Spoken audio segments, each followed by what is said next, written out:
what begins to happen to a person that uses the law on a regular basis? I think we're covering some of that, but go ahead, brother Rasaji. Well, they live their life on purpose. It's the opposite of happenstance. You're being the CIA, this creator in action, and buddy, howdy, you are enjoying life because God is showing up and showing out in your life. And in every way capacity, you're having healings going on. You're having healings going on in your family. You're having, one of the most common things that came up in the first 10 video testimonies that we've done, Jimmy, is how many people in their household were benefiting from the energy and the vibration, and they were not even doing the exercises themselves. So if that's not the abundance, I mean, I don't know what is. And what is the abundance? It's more than, it's greater than. It's not this ridiculous mindset of minimalism, right? It's the polar opposite of minimalism. I personally don't want to live in a matchbox house. If you're okay with a 600 to 800 square feet matchbox house, that's okay.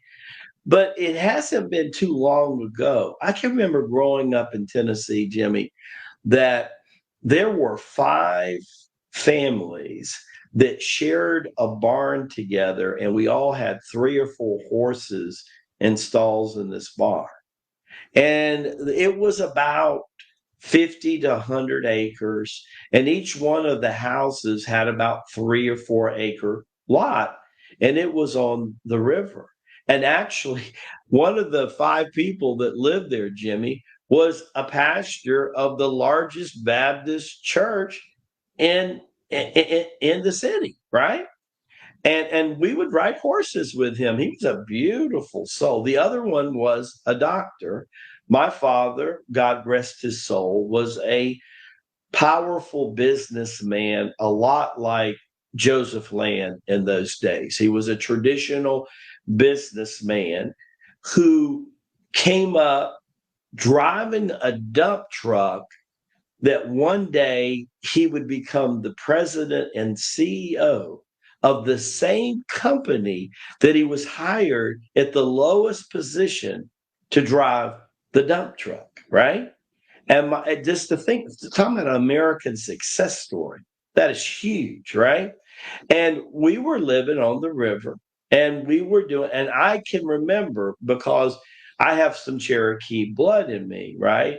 And when you mix the Cherokee blood with being born the sign of the monkey, you can have a lot of mischievous. So I was definitely a mischievous little boy. And I would ride my Palomino pony bareback just like a Native American. And I learned to trick ride and everything. But we would get on the ponies and we would go down to the country store. And I wanted to go down and, get me an RC cola and a moon pie. And so, every Sunday after church, yes, the Lama went to church in those days. I would get on my Palomino pony. My father would get on his stallion, riding high in the saddle, remind me of John Wayne in those days. And we would ride down there, and I would get my RC cola and I would get my moon pie. That was my treat for the week. Didn't eat sweets every day, but if I did my chores, and if I did what my dad wanted to, like I was cleaning out barns when I was 9, 10 years old, right? Just imagine cleaning out barns with pitchforks when I was 9, 10 years old. And if I did all my chores, my dad we'd get on the horses and go fetch us an RC cola moon pie. And if I was really did good that week, we would get some peanuts and we would put the peanuts in the RC cola, man. And if you have never tried that, that is something out of tune.